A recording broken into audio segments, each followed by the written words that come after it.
Chester, you need to get out of here. Hi. Let's see. Hi. All right. Hi, everyone. I'm sorry I'm late. Okay. Let's see. And how many do we have here? Let's see. We're on gallery view. Okay.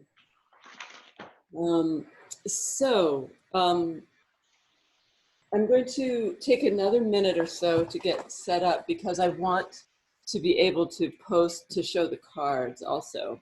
But in the meantime, how many of you have some familiarity with the tarot? I'm going to assume you all have your own tarot decks, correct? Yep. Okay. And I think everybody's on mute to get started, but and I'm going to get a block. But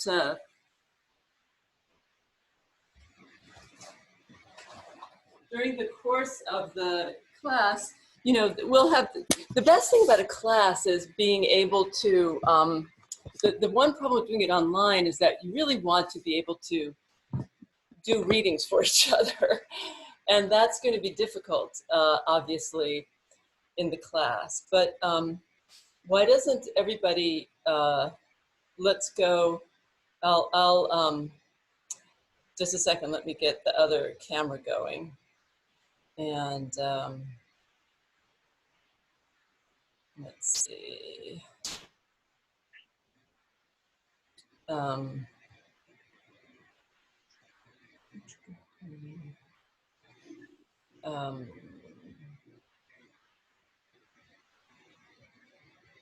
Okay.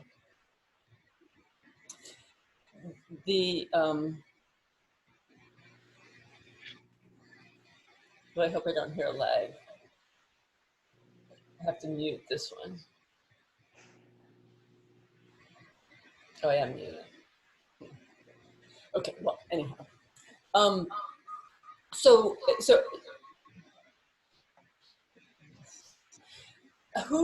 everybody, how many, just a second, I have to get out of, I have to leave this other meeting. That's not gonna work.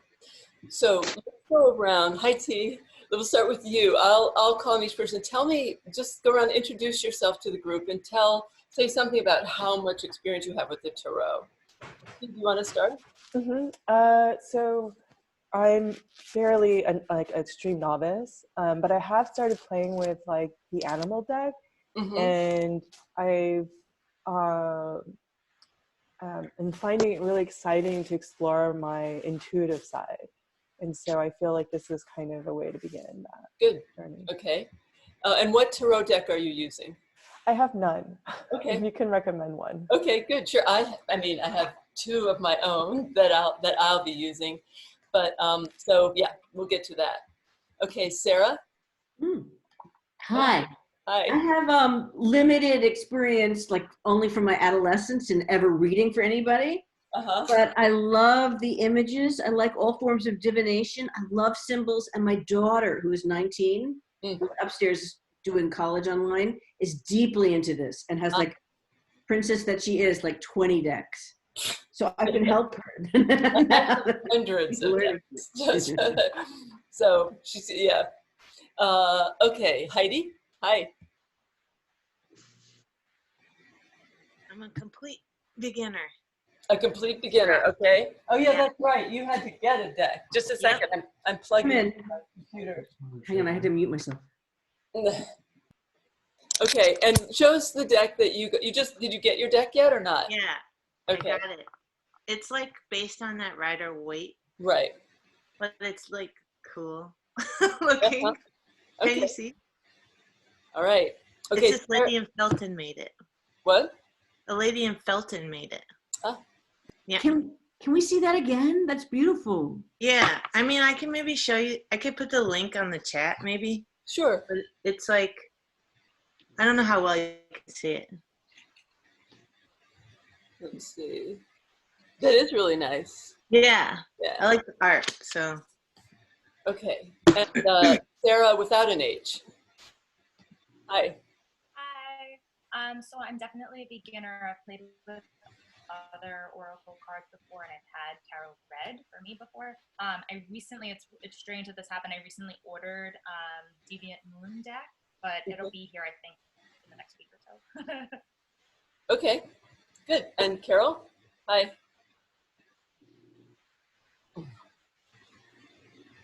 Hi. Most of my experience has to do with someone doing a reading for me. Mm-hmm. And in all of the things that are going on, I was going through my bookshelf and I found Meditations on the Tarot, and I'm like, huh, that might be a good thing to kind of dig into. And then I saw your email. Wow. I don't have, so I'm looking to see what I don't see, is what I'm trying to say. Uh-huh. So Good. I have this really bizarre deck, and I don't know what it is, and it's really pretty, but I can't find anything that looks more normal. What is it called? I'm not sure. All It's right. really pretty, but it's not, I don't think it's anything standard, and I don't see the normal things on it. So I'm not sure what to say. Is it by Barbara? That looks it looks vaguely familiar, but it's hard to see because Yeah. I have you on gallery view. Honestly, they were loose, and I'm not sure I have all of them. So I Right. think I have to go with the I don't have any. Okay. All right. Okay. And Thank then the iPad 19 is I don't know. I don't recognize. Hi. Tell us your name. Sharon. Karen. Sharon. Sharon. Oh, okay. Are you Hi. Susie's sister? Sister-in-law, yes. Yes. Okay. Hi. Hi. Thank you.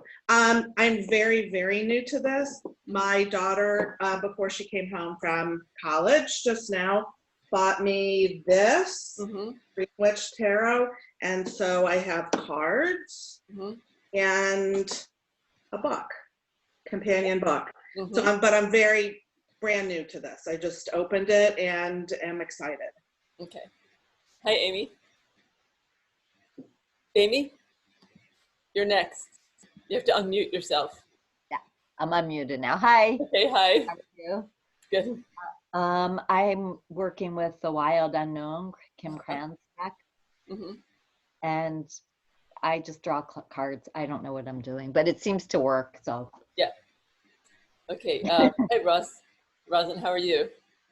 Rosin, can you unmute and tell us just what your level of maybe she went out. Oh, she did. Dana, can you hear? Hi, yeah, I can hear. Because we can't see you, yeah. Yeah, that's okay, right? I'm using your deck that you made and gave me, and pretty much I just do a daily reading on myself, just like pulling a card.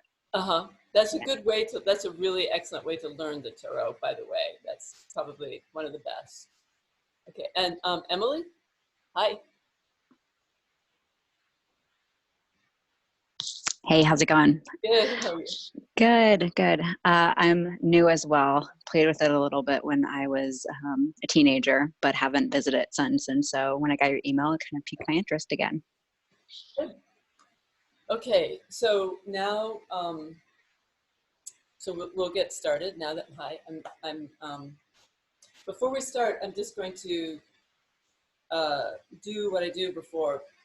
I'm going to do an Om, which we can do together if you want, and a brief chant that is to Ganesh, the ruler of beginnings, to Saraswati, the goddess of learning and of communication, and to the guru energy, to the teacher within. So I'm going to do that, and then go.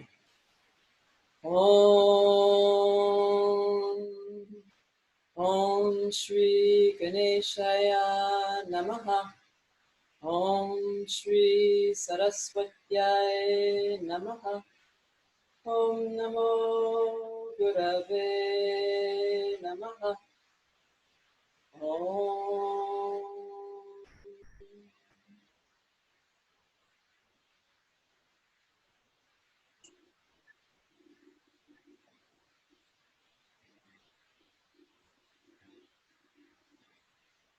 So it's good to have something that you do before doing a reading to ground yourself, to center yourself. Because let's hope that somebody else in my family goes to get that the doorbell that just rang. Because just a second, let me tell my son to do it. Jesse, go get the door, please.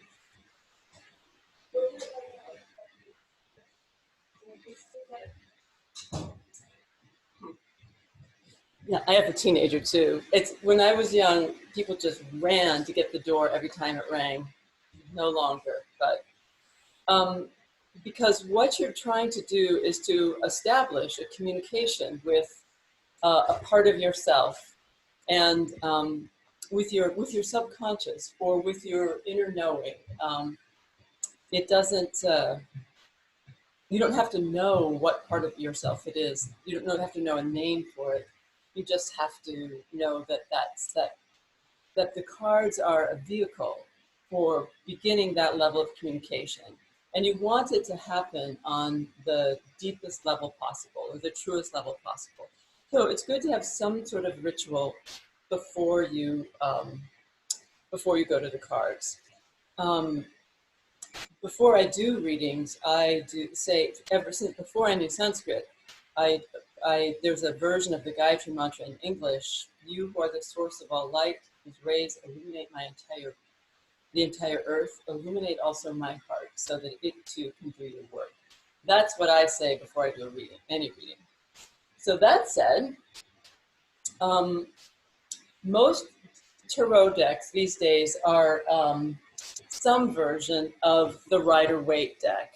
And that's actually, the deck is actually designed by Pamela Coleman Smith under the quote unquote guidance of Arthur Waite, and who was an occultist around the turn of the century when the tarot became like a really big deal. This is what that deck looks like. Most of you have probably seen it. Almost every deck is some version of that deck. And my first tarot deck, which comes in a box like this, is also a version of it. And similarly, it has, only I have a black card and a white card.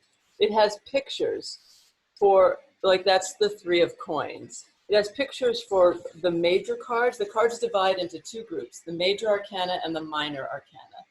The major arcana represents big things, big ideas. This is the deck that I use. This is also my deck. And as you can see, like it doesn't have little pictures for everything. That's because once you know the tarot cards, it can be nice, like to learn the tarot cards, you really do want a deck with pictures for every, you know, like where you get a picture tells you, like you can sort of make a guess at what that means. A friend of mine once said, you can read the side of a barn with the Rider-Waite deck. I mean, if you get this card, you're going to be able, that was the same card that I showed you before, the 4 of coins. You're going to be able to sort of, your subconscious is going to be able to you know, to sort of make some guesses about what it means. You know, this is not going to be like terribly confusing if you pick this card in relationship to a relationship, for example. You're gonna be able to guess what it's telling you. But then as you get used to the cards, it can be good to have those the minor cards look more like that, because then when you do a reading, the major cards really show up. You can really see that the major cards tell you, they're the big information. They tell you what's going on, and in the big sense. And I have a series of videos on YouTube called "The Tarot is a Spiritual Path: The Fool's Journey," and it's actually like a really good, you know, it's a really good series of videos, and it goes through each day. Like the major arcana is a whole study in itself. Some people start learning tarot just by working with the major arcana, the 22 cards of the major arcana, because there's a way in which they tell the story of the Fool's journey from the Fool, the beginning card, that like the hero starting out. And this in my deck, that's they used to take pictures of you right after you were born. This is me right after being born, right there in this deck.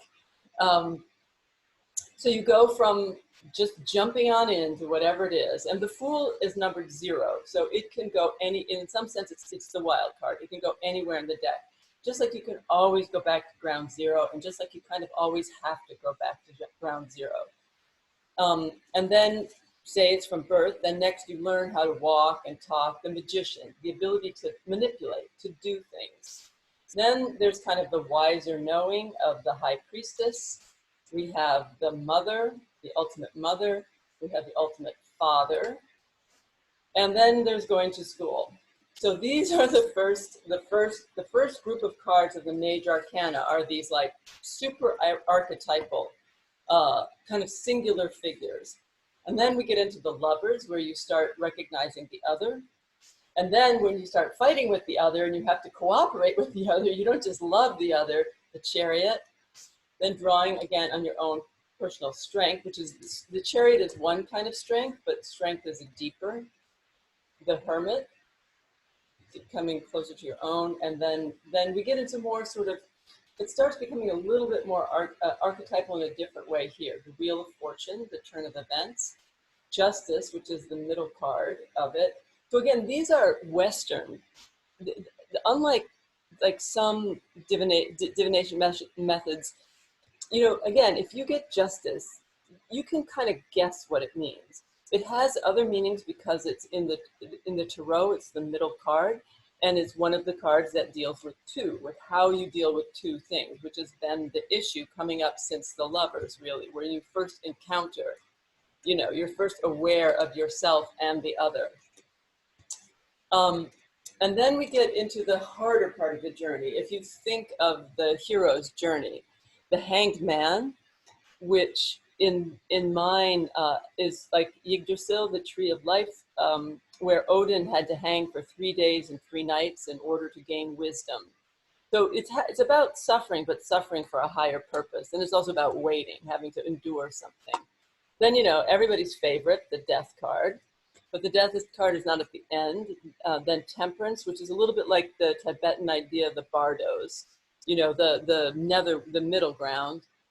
The Devil, the Tower, the Star, the Moon, the Sun, the Judgment or the Angel, which is kind of like the Epiphany, and then the World, you know, like the Fool coming down from their experience of gaining wisdom, of going through some sort of ordeal, some sort of trial. That's, you know, all the cards from the Hanged Man on are kind of indicative of it, are like trial periods, really. And then, you know, it's like coming down from the mountain, coming back home with some sort of wisdom, and you end up, you know, I mean, you have to share it, and then you end up back the Fool. But the World being that card. So these cards, if these cards come up, some people again learn the tarot just by starting with these cards, because these are the ones that give you the big picture. The minor arcana tells you more the events that are going on, and then there's also the people. So it's a lot to learn, and trying to memorize it all at first is not really going to work. So a good way to do it is what I said to Dana. And one thing that you should do over the course of the next week is pick a card every day. And you'll pick the card, and you can, again, ground yourself before. You can just pick a card randomly to see something about the day. Then also at the end of the day, what you find out, what you can think back about the day and about the card. And that is an excellent way to begin to learn, like sort of, not so much to memorize the cards, but to start to have your own associations. let's say you pick, so, and this is another deck I like. It's called the Crowley deck, although the artist is Lady Frida Harris. And so this is very different from the other. This too, Aleister Crowley was a cultist in the early part of this century. So it's, you know, it also has pictures for every card, but the pictures are more abstract, so open to a different kind of interpretation. But nonetheless, they have words on them. So if you pick a card that says gain, that tells you, it's pretty easy to guess that. And if you pick a card that says worry, once again, you aren't going to, you're gonna know what they're talking about. But let's start first with the, I think what we'll do for today's class, just to start having some experience of the tarot and reading it for yourself. I think that there's a certain amount of like my telling you about the cards and a certain amount of playing with the cards that is important to do. So let's, does everybody, how are people's decks in order? If you can pull out the major arcana cards, that would be a good thing to do that. And T, you and I should talk later. I have copies of both of my decks, and yeah. So my decks come with a booklet, a book that's, you know, this is one of those things that like I wrote it back in the 90s, and I look at it now and I'm like, wow, who knew? I really knew my stuff, didn't I? This is good. And it's very focused on what happens when you like picking a card every day and kind of what that card means. So you can, when you pick the card, you can pick it asking something about the day or what you need to learn or focus on, what would be most helpful for you to know, or something about where you are. So let's, does everybody have their major arcana cards? Yeah. Hi, Rosin. Do you have? Hi. Hi. Everybody else Hi. introduced themselves, although Tina has entered too, and said, "Do you have a deck of tarot cards?" Yes, my name is Regine. Nice to see you all. I have this only one deck that it's combination of Osho, Zen, and Tarot. But I was just finding 22 major arcana to separate That's right. from. They're the 22 major arcana. And they relate to the Hebrew tree of life as well, the Kabbalah. And Tina, hi. Do you have a deck of tarot cards? You'd have to unmute yourself to tell me. Okay, well, let's see if she can. Hey, Tina, do you have a deck of tarot cards? Oh, well, whatever. Okay, she's not on the camera. Okay. All right. So everybody, let's start with the major arcana. And I like to mix the cards by, I like to put them on the floor and mix them up, like really mix them up so that some are upright and some are reversed. Cards that are upright are a pure expression of the card, and cards that are reversed are a weakened or negative expression of the card. It means sort of the energy is not clear. Sometimes if it's a difficult card, obviously it can be better for it to come up reversed. But so everybody ground themselves and let's pick, and each person pick a card. T, I'll pick one for you, okay?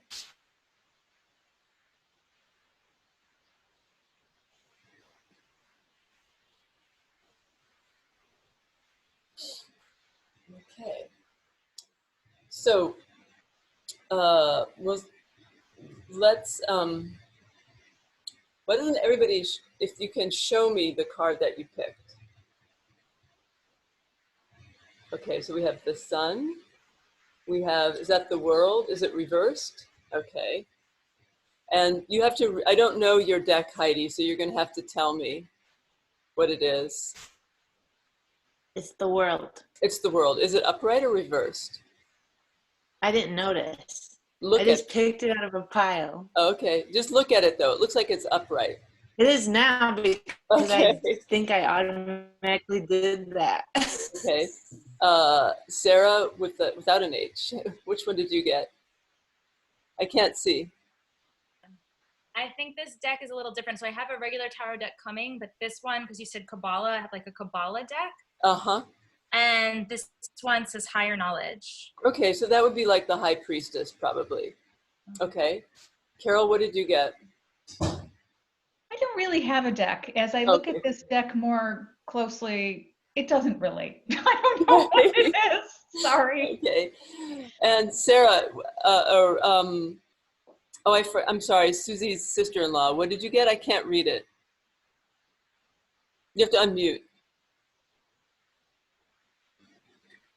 It says the Sidhe, S-I-D-H-E. It's number 14. S-I-D-H-E. So that would be temperance. Okay. Amy? What'd you get? What card? They're 20 or 21? I'm only finding 20. There's 22 major arcana cards. So I'm way behind you. Okay. I'm still struggling to find the other two. Okay. You know what? You can also just pick any card and just okay. see. Majin, what'd you get? Oh, your deck is... I got Mind, but I was now realized I was separating minor arcana, but it kind of really resonate with what I'm dealing with. That's okay. why. And Dana, do you want to tell us what you got? Lovers. The Lovers. Okay. Upright? Upright. Okay. So let's talk about the cards that are more part of the tarot. Obviously, what you'll do when you pick the card that you're picking is read whatever booklet you have that will tell you about that particular deck, that will help you that should resonate with you in terms of some meaning. Since two of you got the World, it seems like the World is a good place to start. So the World is the last card. So first, it's the last card, and it's about everything being in its place. The World makes a lot of sense coming up in a situation where, you know, all of us have to be at home because that's our world. The world reversed indicates feeling stuck at home, feeling like things at home are not, that your world is a little bit stagnant, that you sort of need, that yes, it was perfect, and it's not like you actively want to change. It's not like you so much know exactly what it is you want to change, but the feeling that like this is starting to get old, this needs to be shaken up a little bit, it needs to change. When the world is upright, it indicates everything kind of falling into place, exactly as it should be in your world. It's not a card that's a bad card either way, but it is, it depends what it means. It depends a lot upon what other cards come up for you. If that comes up as the card for your day, I mean, always the first thing to do is to see what comes up for you, since what you're doing is establishing a communication between yourself and your subconscious.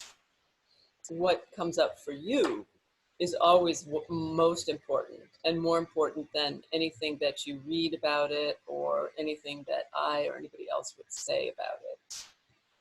But it can be, if the world comes up upright, it points to a period of time of culmination, of things falling into place, of everything being as it should be.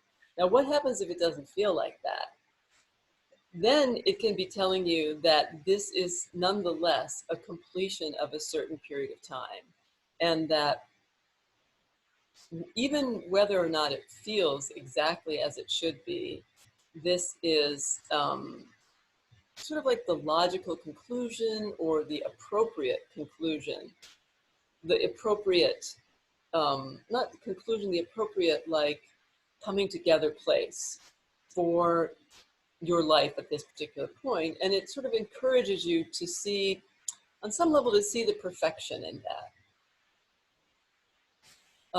To see, at least if not the perfection, the completeness. When the world comes up reversed, and if that's the card for you for the day, in some sense, I think you probably need to take it as a somewhat comforting, in the sense of like, especially now, like that you're stuck, that that something has to change and something is going to change, but it's also like something can't quite change yet, because you didn't get the Fool, you didn't get like break out and do something new, you didn't get the Death card, which is like, end this nonsense.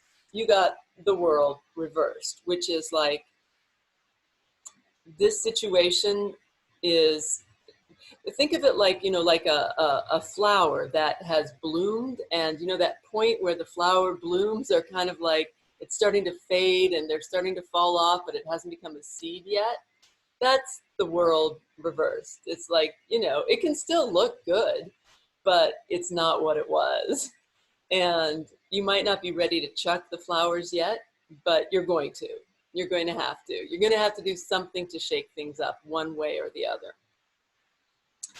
All right. So it's also like a culminating card.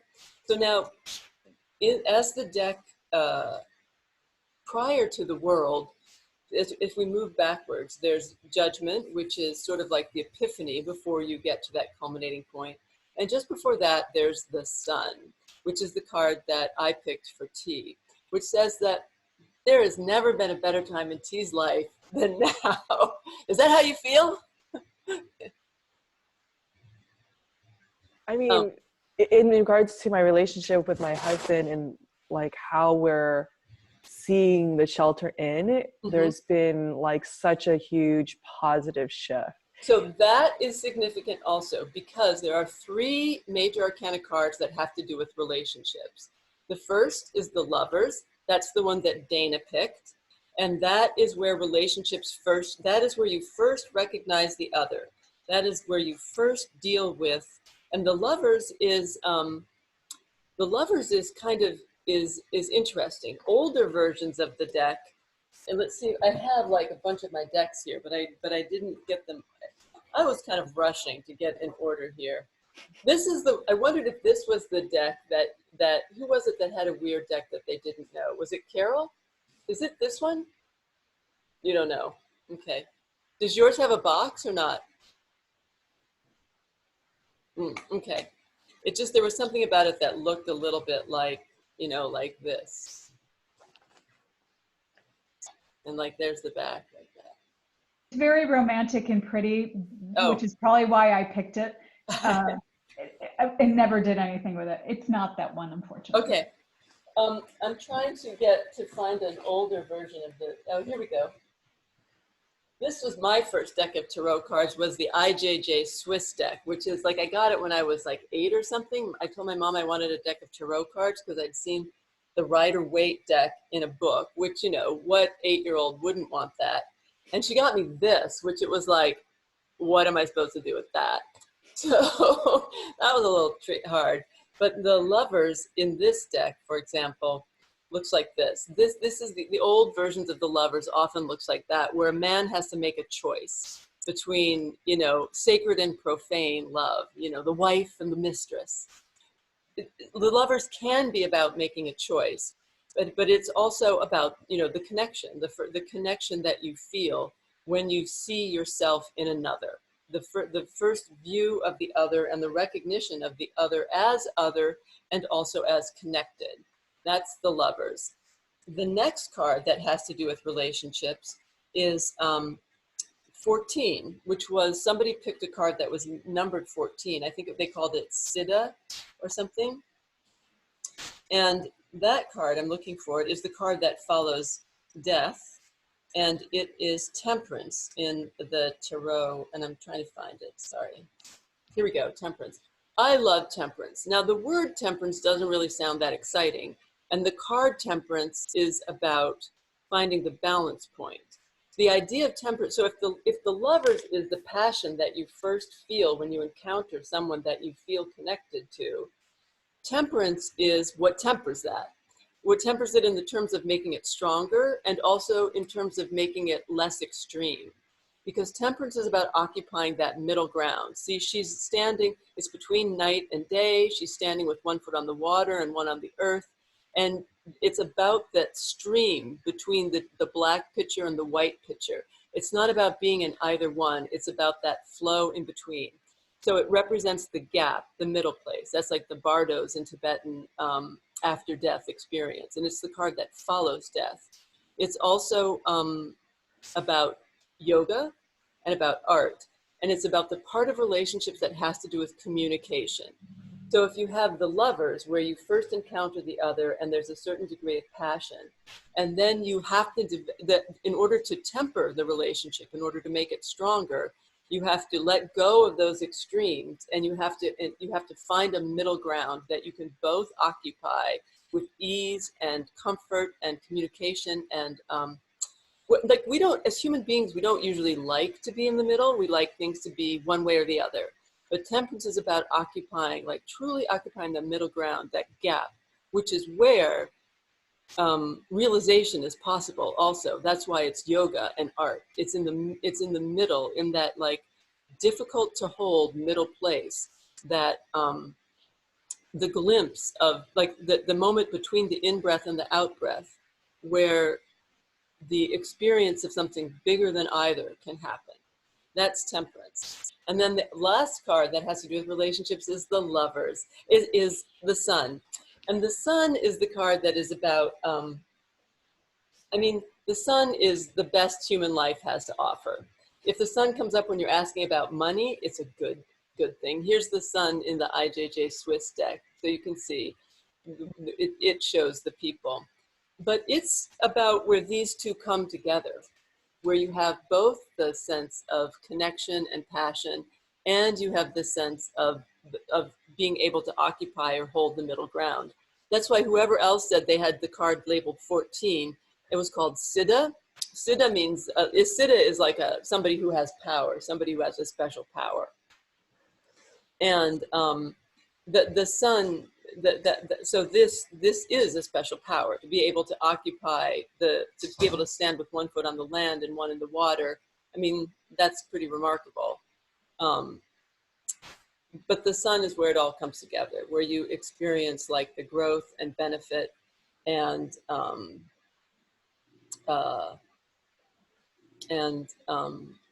prosperity that life can offer. So that and so that is so that we kind of did a little bit of a so that tells you something about the big picture of what's happening in your life now. So now, was there another major arcana card that I didn't get to, or that somebody picked? So somebody is there? You can unmute yourself if. Oh, I didn't get Roshin. You picked the one that was it was minor arcana, but it was mind. But I had a question in my minor arcana, like what you said is temperance, it called integration. Mm-hmm. And I mean, you can see that has the symbol for the Tai Chi symbol, the yin yang, the Chinese. That's about also, again, that occupying the middle ground. I mean, integration is another take on the same idea, I would say. So somebody, I think, also picked a card that seemed like it was similar to this, to the High Priestess. Yeah, Sarah did. So the High Priestess is the it's numbered 2, but it's the second. If you consider the Fool as the first card, it's the second. But the Fool is 0. The Fool is a wild card, and then there's the Magician, learning how to manipulate, how to do things, and then the development of intuition or vision, which is the High Priestess. So the two sort of ultimate feminine archetypes are the High Priestess and the Empress. The Empress is more like, you know, the Earth Mother, the mother. The Empress is the one who has sex. The High Priestess is the one who doesn't. I mean, but not necessarily. You could have the, you know, the Virgin, the temple goddesses. But that is the idea. Is that this is the more remote. The visionary aspect and intuitive aspect of the feminine that does not necessarily directly relate to the aspect of the feminine that produces life. And the Hebrew, so all of the major arcana are also associated with the Tree of Life and with Hebrew letters. And Hebrew is also a vibrational language like Sanskrit, but it's in a different way, of course. And the word for the Empress is the gate, gateway. The letter means gate. So because that's, you know, the mother is the gate into life. Are there any questions right now about the cards that have come up for the major arcana, or anything that you want to ask about right there? Anybody? No? Okay, so let's also do this. So we picked a major arcana card. Actually, before we pick a major arcana card, a minor arcana card, why don't you sit for a moment and just think about the card that you picked already and feel what comes up for you around that. So this is a card that describes your basic circumstance, the overall picture of what's happening in your life. And now we're going to pick a minor arcana card.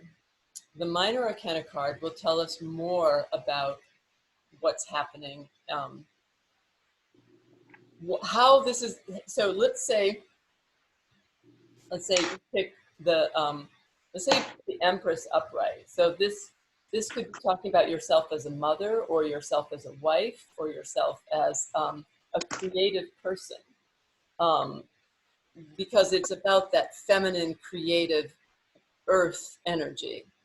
So that's the basic energy that you're expressing.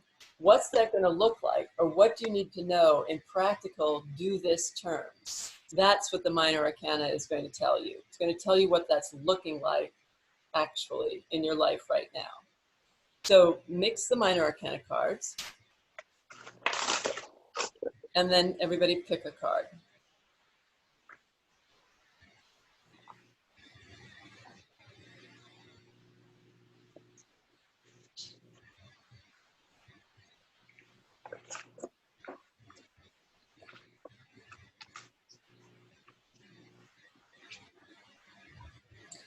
So we're doing this mostly to start to get some sense as you work with your full deck. It's possible that in the week ahead, you are free to try to work with the major and minor arcana, or like I said, a good way to start with the tarot is to get comfortable with the major arcana first, because that's what's going to tell you, that's what's going to give you the major guideposts. So here's the two cards that I then picked. So we have the Empress upright, which is a good, positive, creative card, and we have the Ten of Wands. So the four suits that occur in the minor arcana cards are wands, which represent fire; cups, which represent water; swords, which represent air; and coins, which represent earth. So the wands and fire are sort of are energy. The cups and water are emotion. The swords and air are strife and communication. The mind is the source of all problems. And the pentacles or coins and earth are material, are solid things. So they all go from 1 to 10. And the energy goes from the ace, which is the beginning energy of each suit and is strong and powerful and forward is the beginning. All the beginnings are always blessed on some level. Through to a full expression of it in the 10. Now, different kinds of energy manage well as things develop. For example, earth energy, pentacles, earth is practical and builds on itself. So the ace of pentacles or coins is good, and the 10 of pentacles, the final, so it goes from 1 to 10, and then there's 4 court cards. The 10 of pentacles is also a good card. It's also like, you know, it's a kind of full expression of this, like, of this earth energy. It's not just about money, it's also about like sort of family and kind of having your earthly life in place. Wands, however, which is energy, fire, it tends to get bogged down. Like the ace of wands is like, yeah, I got this idea, it's good, I'm gonna go ahead. By the 10 of wands, it's like, oh, how much longer do I have to go with this? I don't really know. So what do you do when you get one good card and one bad card? I mean, bad. It's like the 10 of wands is a little bit like, oh God. In the Rider-Waite deck, it shows a person carrying a big, huge bundle of sticks. So the good news is probably you're going to set down that bundle of sticks soon. The bad news is you're carrying the bundle of sticks right now. So I think when you get then there would be a, you know, kind of a comforting message here in these two cards. It would be saying, because this is stronger, the major arcana card is always going to be stronger. So on one level, it says it might be a little difficult right now, but you can handle it. Just go with the flow, because the Empress is not, the Empress is a passive kind of fructifying creativity. It's not the go out and make it happen, because the same way that, like, you know, once you're pregnant, I mean, you just have to kind of go through the whole process, and the baby, you don't have to do, there's all these things you can do to have a healthy pregnancy, but literally you don't have to do anything. If you're pregnant, it's going to go to term. That's the kind of creativity that the Empress is. It's the knowledge that things come to fruition on their own. So even if things are difficult or are reaching a point where there's a burden, it's okay. It's just part of the process, and it's not that big a deal. That's the message. You know, it might be hard, but you know, you can handle it. So do people want to show me, hold up both cards. Hold up your major card and your minor card. So you got, wow. So she, Sarah D, and let's see, and yours, I can't see, this is a different kind of deck. And what, you have a court card there, right? Yeah. Okay, you have the a two there. And I can't see, what is it, the six of what? Chalices? Yes, chalices. Okay. And what's your major card? It's the Siddha. The Siddha, okay. Huh, okay. And Heidi, what is your minor card? King of Cups. King of Cups, okay. And let's see, oh, there's the Wild Unknown. So that's the two of, is it like the two of snakes? And is that, did you get the World also, Amy? Don't know. I have Wheel of Fortune. Wheel of Fortune, okay. And Daughter of Wands. Daughter of Wands, okay. So I'm not going to talk about court cards today. Sorry, I can only talk about so much at one day. But so let's talk about Sarah D's. And I'm sorry, you don't have, your name doesn't come up, so I forget your name. Sharon. Sharon, okay. That's the other problem, that it's, so Sarah D got the world reversed and then the Ace of Wands. So that's the opposite situation. The world reversed shows a stuck situation, and she got the Ace of Wands, which is like that beginning, energizing energy. So aces are always good. That is actually, even though the major arcana card is always the strong card, that is also a really interesting reading where she has like a kind of a stuck, difficult, stagnant situation, but then she picks this like activating, wands are masculine, energizing Ace of Wands. There too, there's the message like, maybe you can't change the big picture, but you can do something. You can do something that brings like a new energy into the picture. Okay, it might not be, you might not be moving, but you can at least paint the house. You know what I mean? It's like that.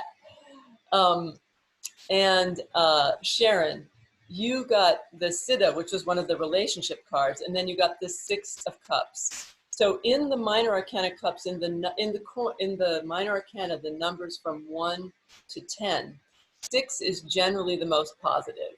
This again relates to the Kabbalah, or where the tree of life, where 6, like, if you think of it, like 5 is the halfway point. With all of the cards, 5 is like conflictive and a struggle from moving from that beginning into the next phase.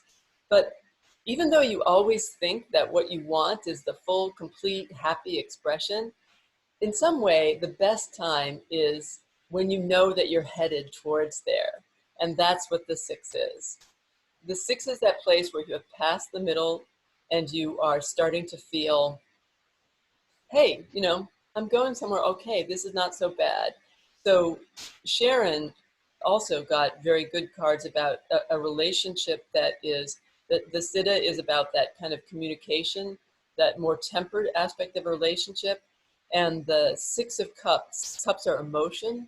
So that's about it's about a positive relationship. It's not like the lovers, but it's about a kind of warm connection, and about the sense of pleasure and nostalgia, and that can come with a long time connection.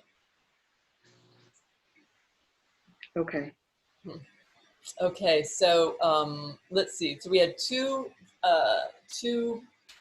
court cards and they were both wands also, for Heidi and Amy. And next, no, mine was cup. Mine was cups. Oh, it was cups, right? It was the King of Cups. I can go a little bit longer. And for T, I didn't pick a. I should pick a card for T also. I guess you got. For T, I got the Ace of Wands also. So that's also that's the same card that Sarah had. I mean, T got the World and the Ace of Wands. You know, that's pretty good. It's like a nice, energized day. And Amy, we didn't talk about the Wheel of Fortune, but it was upright, wasn't it? It was. Yeah. So the Wheel of Fortune is the Wheel of Fortune. It's the point with the Wheel of Fortune is about like how life just keeps going from good to bad, from good to bad. There's always, you're never on top forever, you're never on the bottom forever. With the Wheel of Fortune, when it's upright, there's more of that ability to occupy the center and to be, well, when it's upright, usually it means it's good. You're in a good phase. But regardless of whether it's upright or not, with the Wheel of Fortune, you want to be able to occupy that center. You want to be able to, and then that suggests that it's a good time. Just quickly, the Princess of it was the Princess of Snake. Is that what they said, or the Princess of Wands? What was it? Oh, Daughter of Wands. Daughter of Wands. Yeah, the Daughter of Wands. I'm going to talk more about the court cards next time, but all of the daughters have like the princesses, there's more of a naive, innocent energy. And usually the Daughter of Wands has to do with a certain kind of communication, with being open to communicate. It also has to do with, like, you know, the person, it's like the person who says the emperor has no clothes. The Daughter of Wands is the one who's like not afraid to ask the question, even if it seems stupid. And the King of Cups is,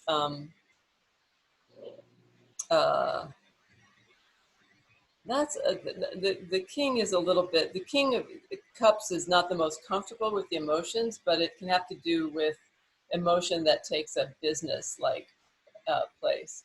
So Regine, we didn't see, so what was your minor card? My minor card said cloud, but then I took my major card, which is number 9. I don't know what's number 9 is, but here said aloneness. That would be the Hermit. That's number 9 too. And cloud, What is it? the Hermit. The Hermit is like this card. It's 9 in the deck too, and in the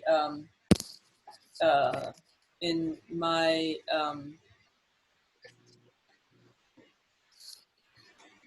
let's see, or like this too, or in the Rider-Waite deck, it shows like a someone who looks more like a hermit. Just yeah, and it probably not.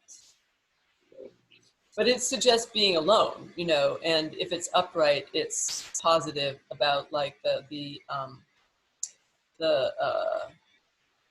about enjoying your time alone, about feeling your time alone, and even on some level needing it as well.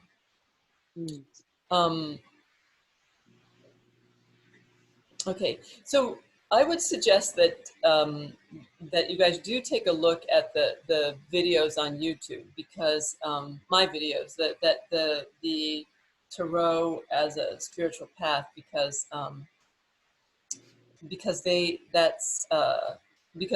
especially about the major arcana, there's more time in each one, so there's more time to go through more of the associations with each card. And the idea of, with learning the major arcana, if the best way to learn the tarot is just to pick a card every day.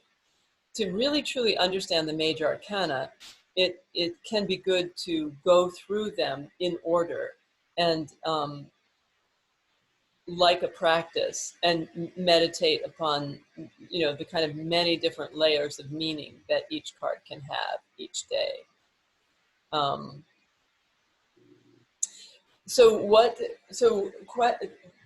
Questions or comments, or what would be most helpful? How would it, given that we can't do one of the things that's best to do when you do a tarot class, which is to do readings for each other and readings for yourself with other people, what is, before we end, what is sort of most helpful for you in learning the tarot? What do you find, what would be most helpful for you in this forum, which, you know, I'm getting used to doing the virtual thing too. So does anybody comments? Yeah, Sarah?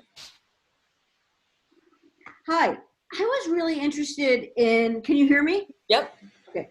So like for the Ace of Wands, the 1 through 10, for Wands, 1 is hopeful and optimistic, but by the time we get to 10, maybe like fire is destructive or not great. Right. However, 6 for certain other cards is the ideal. 6 is the ideal in all of the minor arcana cards. 6 is the ideal. It's the positive card. I was just curious about like learning what how the numbers in the different what do you call them? Minor arcana cards, and in the suits. In the different suits. Yeah, we can do that next time. Cool. There is also a video where I go through that on YouTube, but yeah, I'll do that next time. I'll be more specific about we'll talk more about the minor arcana. Okay. Yes, Sarah. Who else? No, that's Sharon. Yes.